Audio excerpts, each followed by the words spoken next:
Good morning students. इस video के अंतर्गत हम लोग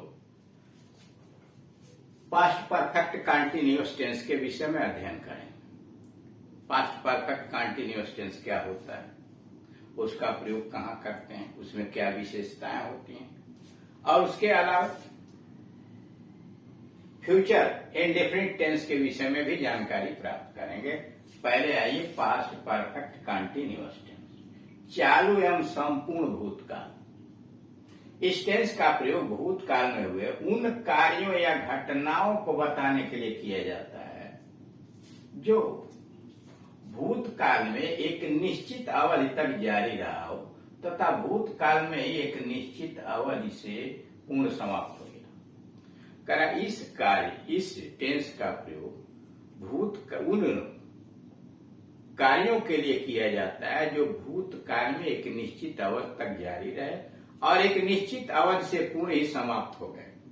हिंदी वाक्यों में इसमें रहा था, रहे थे, रही थी आता है और कार्य के शुरू होने का समय भी दिया रहता है। यानी इसकी पहचान होती है कि हिंदी वाक्य के अंत में रहा था, रहे थे, रही थी भी आता है और कार्य शुरू होने का समय भी दिया रहता है। जैसे वह 1 घंटे से पढ़ रहा था, he had been reading for an hour। तो इसमें उन कार्यों को व्यक्त किया जाता है जो पास्ट टेंस में एक निश्चित अवधि तक जारी थे और एक निश्चित अवधि के पहले पूर्ण भी हो गए। अतः इस टेंस का प्रयोग भूतकाल की किसी कार्य के एक निश्चित अवधि तक जारी रहने के तथ्य की ओर आकर्षित करने के लिए किया जाता है। यानी इस टेंस का प्रयोग भूतकाल में किसी कार्य करने के तथ्य की ओर आकर्षित करने के लिए किया जाता है। बताया जाता है कि बीते हुए समय में कोई कार्य जारी, इतने समय से यह कार्य जारी था। जैसे वे 2 घंटे से खेल रहे थे, they had been playing for 2 hours. वह 1990 से उस मकान में रह रहा था, he had been living in that house since 1990। इस प्रकार प्रत्येक वाक्य में क्रिया का स्वरूप यानी वर्ब पैटर्न जो होता है, प्रत्येक वाक्य में हैड बीन लगाते हैं सहायक क्रिया और मुख्य क्रिया में present participle form of the verb यानी क्रिया में आईएनजी जोड़ करके रखते हैं। यानी सभी, चाहे कर्ता सिंगुलर हो, चाहे कर्ता प्लूरल हो, फर्स्ट हो, सेकेंड हो, थर्ड हो, I, you, we, they, he, she, it, Ram, Shyam, Mohan, boys, girl, कुछ भी हो, सबके साथ हैड बीन सहायक क्रिया लगाई जाती है और मुख्य क्रिया में आईएनजी जोड़ कर रखा जाता है यानी प्रेजेंट पार्टिसिपल रखा जाता है। वही लिखा है had been plus present participle form of the verb. Note, इस टेंस में हैड बीन सहायक क्रिया हेल्पिंग वर्ब होती है। यानी इस टेंस में हैड बीन जो होती है वह हेल्पिंग वर्ब होती है और मुख्य क्रिया के अंत में आईएनजी बढ़ा देते हैं। उदाहरण अफर्मेटिव सेंटेंसेज या positive sentences. I had been playing cricket for 2 hours. मैं 2 घंटे से क्रिकेट खेल रहा था। I had been playing cricket for 2 hours. मैं 2 घंटे से क्रिकेट खेल रहा था। You had been playing football since morning. तुम सवेरे से फुटबॉल खेल रहे थे। You had been playing football since morning. तुम सवेरे से फुटबॉल खेल रहे थे। He had been playing chess since 2015। वह 2015 से शतरंज खेल रहा था। अब इसमें देख रहे हैं कि टाइमिंग दिया सिंस और फार लगा के। फार अनिश्चित समय के लगता है, सिंस निश्चित समय के लिए लगता है।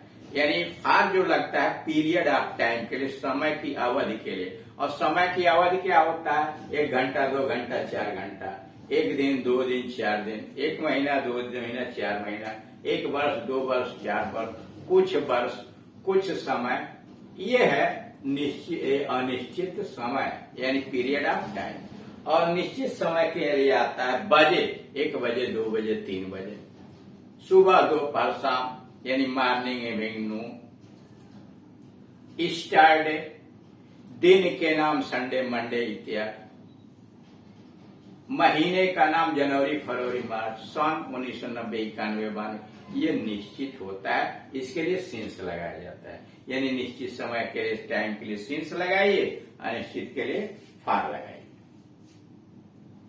Negative sentence, I had not been playing cricket since 2 o'clock। मैं 2 बजे से क्रिकेट नहीं खेल रहा था। You had not been playing football for 2 hours। तुम 2 घंटे से फुटबॉल नहीं खेल रहे थे। He had not been reading novel since 2020। वह 2020 से उपन्यास नहीं पढ़ रहा था।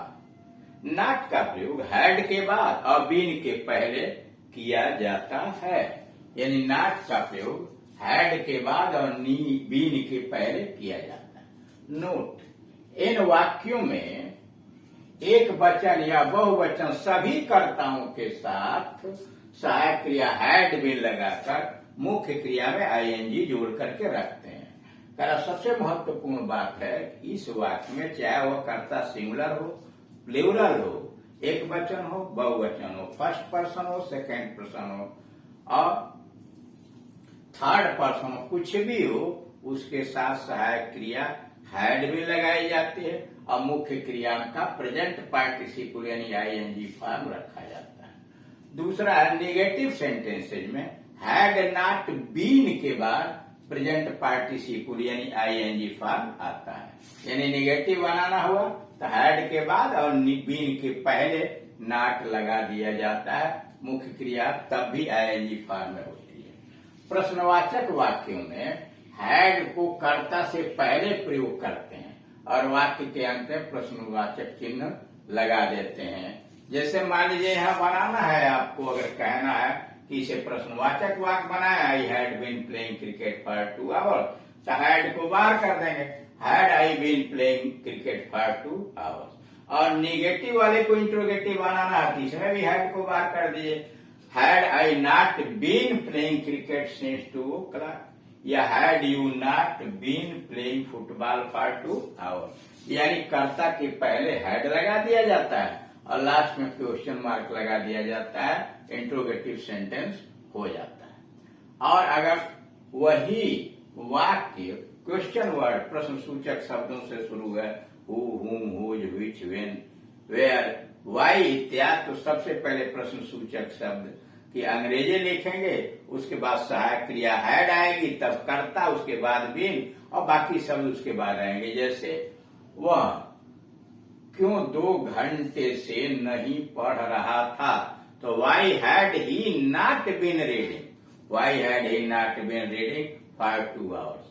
हम लोग 2 बजे से क्यों इंतजार कर रहे थे, why had we been waiting for 2 hours। ऐसे करके निश्चित समय के लिए पॉइंट यानी पॉइंट ऑफ टाइम के लिए सिंस लगाया जाता है तथा समय की अवधि यानी पीरियड ऑफ टाइम के लिए फॉर का प्रयोग किया जाता है। बताया ना, निश्चित अवधि का मतलब बजे यानी 1 बजे, 2 बजे, सोमवार, मंगलवार, बुधवार, जनवरी, फरवरी, मार्च 1990, 91, स्टारडे, मॉर्निंग, इवनिंग, नून, ये क्या है, ये निश्चित समय है। और 1 घंटा, 2 घंटा, 4 घंटा, 2 दिन, 4 दिन, 2 महीना, 4 महीना, 2 वर्ष, 4 वर्ष, ये अनिश्चित समय है, इसके लिए फॉर का प्रयोग किया जाता है। ठीक, अब आइए 9वें नंबर पर फ्यूचर इंडेफिनिट यानी सामान्य भविष्यत काल। फ्यूचर इंडेफिनिट सामान्य भविष्यत काल। इस टेंस के वाक्यों से भविष्य में कार्य के पूर्ण रहने या अपूर्ण रहने के विषय में कुछ भी ज्ञात नहीं होता है, यानी इस टेंस के वाक्यों से यह ज्ञात नहीं होता कि भविष्य में यह काम पूर्ण होगा या नहीं होगा।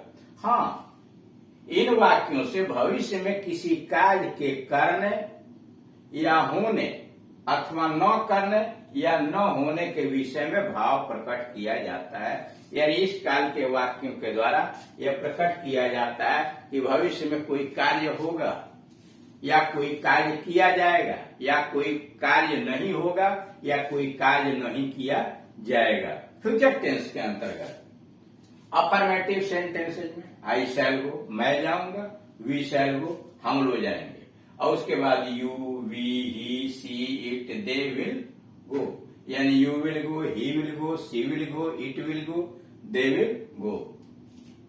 Ram will go, Ram and Mohan will go. Note, I और वी के साथ सहायक क्रिया शैल का प्रयोग किया जाता है और शेष सब कर्ताओं के साथ विल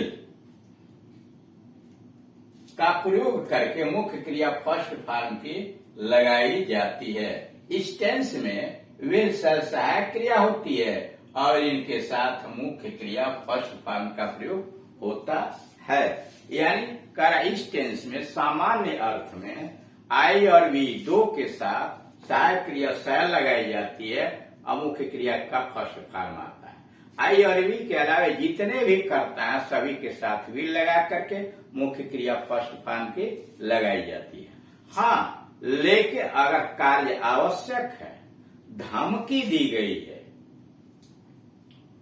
या बाध्यता है तो वहां सहायक क्रिया बदल दिया जाता है, आई और वी के साथ विल लगा दिया जाता है और बाकी सबके साथ शैल लगा दिया जाता है। जैसे वह अवश्य आएगा तो ही शैल कम, मैं अवश्य जाऊंगा, आई विल गो। यानी जब कार्य आवश्यक हो तो वहां सहायक क्रिया बदल दी जाती है।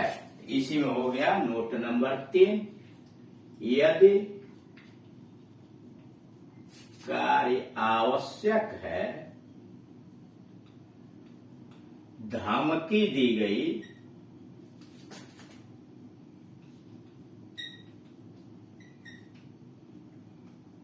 या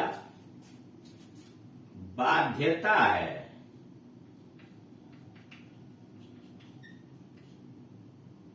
तो आई और वी के साथ विल तथा शेष कर्ताओं के साथ शैल का प्रयोग करते हैं।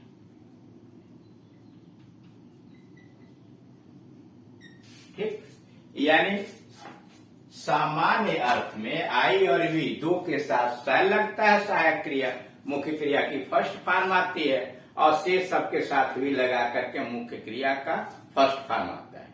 लेकिन अगर कार्य आवश्यक है, धमकी दी गई है या बाध्यता है, मजबूरी है, तो आई और वी के साथ विल लगा दिया जाता है, शेष कर्ताओं के साथ शैल लगा दिया जाता है। जैसे वह जरूर आएगा तो ही शैल कम, मैं अवश्य जाऊंगा, आई विल गो, हम लोग अवश्य पढ़ेंगे, वी विल रीड, वह अवश्य पढ़ेगा, ही शैल रीड। केवल सहायक क्रिया बदल दी जाती है तो धमकी, जैसे मैं तुमको जरूर सजा दूंगा, आई शैल पनिश यू नहीं, आई विल पनिश यू, धमकी है आई विल पनिश यू।